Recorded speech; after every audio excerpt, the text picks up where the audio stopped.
Hello, hello, hello! Hello Philippines! Hello world!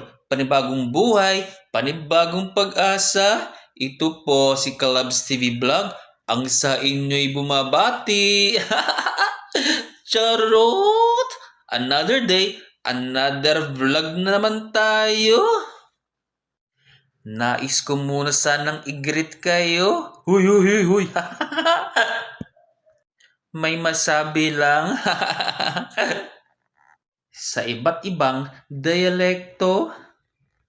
Dahil sa ako'y Bisaya, alam ko na yan. Sa Bisaya, maayong hapon. Sa Kapampangan, ng magandang hapon, mayap agat panapon. Maimbag amalem sa Ilocano. Sa Waray naman, maupay nga kulop, haiyo nga tanan, or nga kulop, or hapon. Sa Ingles, good afternoon or good day. Talaga nga naman may masabi lang. Huy, huy, huy, huy. Diyos ko po, Rudy. Ang paksa natin sa araw na ito ay LDR para sa mga taong marunong maghintay.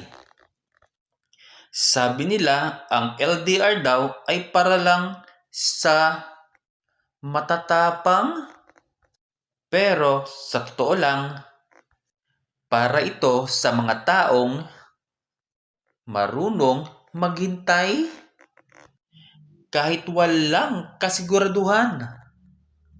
Kasi hindi sapat ang miss kita, yung I love you. Hindi sapat ang tawag o chat para punan ang distansya. Alam niya yan for sure.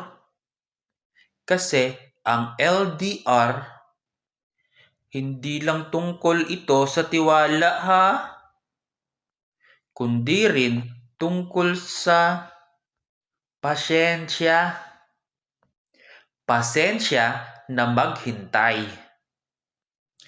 Kahit hindi mo alam kung kailan kayo magkikita ulit, pasensya na magmahal.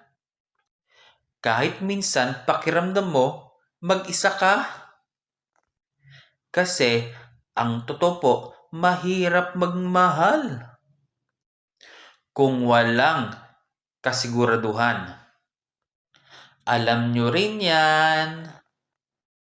Pero kung pareho kayong nagmamahalan, pareho kayong lumalaban, pareho kayong kumakapit, maniwala kayo.